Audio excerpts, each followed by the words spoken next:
does it feel like? It feels amazing. And I encourage anyone out there who ever had an idea, a thought about something that they'd like to accomplish, or they'd like to, but they know it would demand the best of their efforts and the most of their concentration and everything that they had inside of them in order to get there and make it happen. I encourage you to do it. And when you do, then you'll know exactly how I feel right now. Very good. It would be tempting for a bodybuilder of Kai's stature to think that he has arrived and that he has learned all he needs to know about his sport. It's easy to let the accolades and the glare of the spotlight cause you to forget the work that has gotten you here and the work that yet needs to be done. Kai knows better. Those star moments that, fill the highlight reels and, leave an audience in awe to watch. Oh, wow, play that again. I want to see that. Those seconds are built on thousands and thousands and thousands of hours that a lot of people wouldn't think are worth, adding to a highlight reel. Basic fundamentals being applied over and over and over and over again. Getting up a certain time, doing certain things, cooking your meals, going to do your cardio, walking through the disciplines, keeping the checklist, and staying on top of them. Those are the things that, when you string them together, start to create a day of efficient action. The more likely you are to string those days of efficient action together, the more likely it will be that you can set up your own success. So far in this day in the life, Kai has done his cardio early in the morning, shopped for food, cooked and packed it. These are the building blocks of any successful bodybuilder's daily routine and cannot be skipped over or ignored.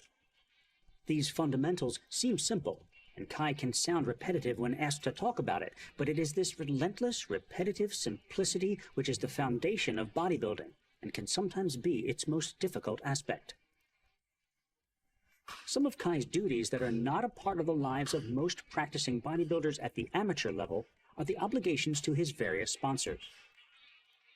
Personal appearances, photo and video shoots like this one for the Train with Kai instructional series are all things that can interrupt the schedule of day-to-day activity. And yet, despite all of this, those fundamentals of bodybuilding must continue to take precedence. One of those fundamentals is posing, which brings us here to a Saturday afternoon posing class that Green attends once a week. Though this is not a daily thing, Kai feels that it is an indispensable part of his weekly routine. Everything tight. Good. Relax. Catch yourself. Take a deep breath. To me, posing is the end of all the hard work and all the dieting and everything. It is the work that you do to get your degree. I look at it like this. You're in school, training every day. You're in school. You're doing your work. Now you go to the show. That's your graduation ceremony. Your posing is your walk to get your diploma. Right. Hold tight. Lock it. Pull it down and set it. Even as a teenager, Kai was an excellent poser, breaking new ground by incorporating hip-hop moves into his routine.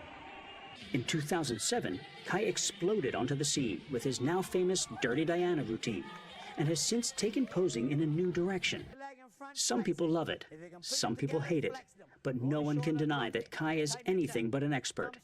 And yet he humbles himself once a week and continues to learn from his original teacher. Hold it. Hold. Pull it back to me. Every now and then you need a tweak. See, bodybuilding is subjective. A good bodybuilder or a great bodybuilder would always look for what he can improve on. Nobody's perfect. You can always learn a little something. You might forget something. And somebody can see something that you forget and tell you, look, hey, you forget how to hit this. You got to do it back then. And then you remember, oh yeah, this is how I used to do it before. And you go back to old school and it works. Sit on their hips. Ready? Hands behind your head. Abdominals and thighs. Leg of a choice. Sit on that leg. Sit back. Crunch. Tiny abs. The most muscular, I got to see every muscle squeeze. Legs, traps, chest, abs. Arms. Your quad is the most important thing here too. Tighten them up. Squeeze them. Hold tight. Hold tight. Good. Relax. Stand up. Thank you. Though Kai is naturally a shy person, he nevertheless spends some time as the center of attention once the session is over. He's used to it, of course, but he's always sure to maintain his eating schedule. The next stop in our day in the life is the gym. As we drive, the exhaustion of the bodybuilding lifestyle begins to show, and Kai quietly nods off. It's got to be tough moving 275 or more pounds of muscle around all day, and it's not over yet. Kai is very fortunate that by this point in his career, he can pick and choose where he trains. Most days, he works out at the mecca of bodybuilding on the East Coast, Powerhouse Gym. Run by husband and wife bodybuilding legends Bev Francis and Steve Weinberger,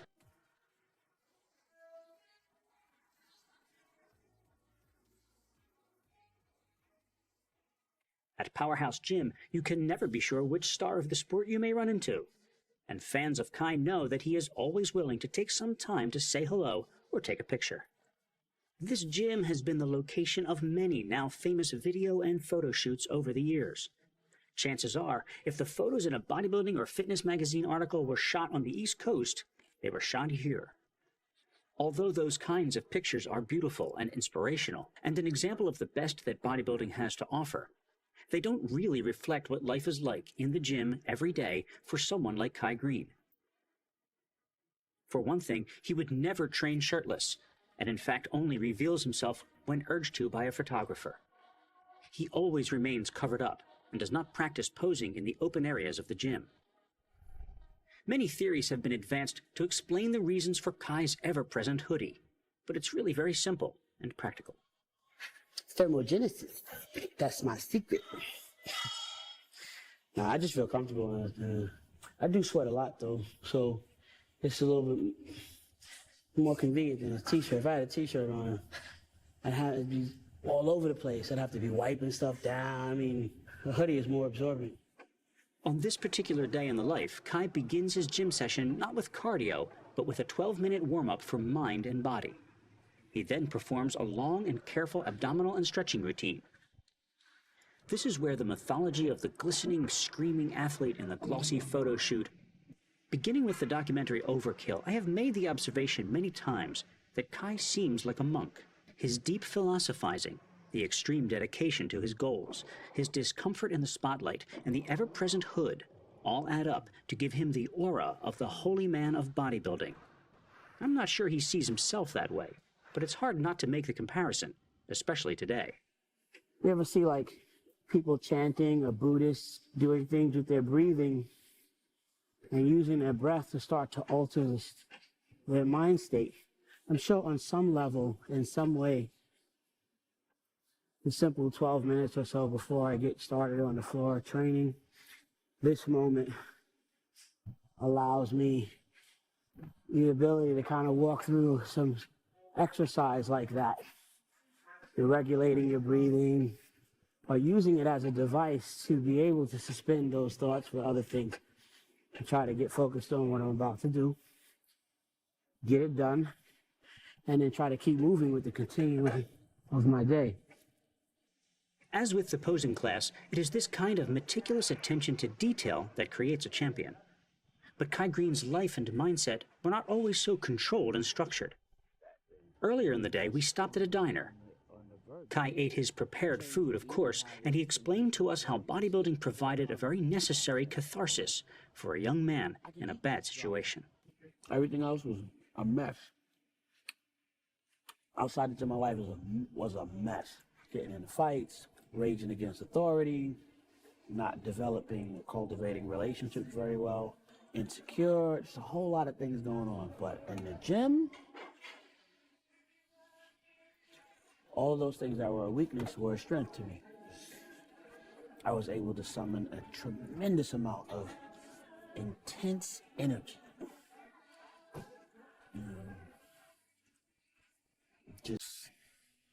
And be intense, just allow myself to be intense about something. It's like those other times when you're ready to explode and be angry and violent and take it, kept bottle it up. Now bring it into the gym here in this moment and release under the weight. Argue about, you know, how many grams versus how many grams is, but then there's something to be said for doing the damn thing. You know, just do it. You know, stop talking, stop trying to sound smart. You know, you meet these people that want to engage you in these conversations and one up the professional bodybuilder. I know more about nutrition. I'm not straight. I'm not where I'm at because I know more about nutrition than everybody else on the planet. You know, in fact, I dare say that the top bodybuilding athletes that are on stage are not the men on stage because they know more about training science and nutrition than the average person sitting in the audience. A lot of times the difference between the person in the audience and the person that's on stage doing it is the use of the knowledge. So success is not based on genetics. It's not based on how nice this car is. It's not based on how pretty my face is, how small my nose may need to look, or, you know, whether or not I'm the right complexion. I have an 8-inch scar down the side of my face, but I have a camera in front of me more often than not. Which just means that, you know, if you work hard and your work is recognized, you know, the sky's the limit. So for all those people out there that think they're ugly and everything, I'm gonna hold it down for you. But more importantly, you know, you can still be a success. And for all those people that think, well, I'm too short, well, I'm gonna hold it down for you. And more importantly, you can still be a success. Find the things that you're excited about and that you can give your all and you can work really hard towards attaining it. String those days of efficient action together and success can happen. Even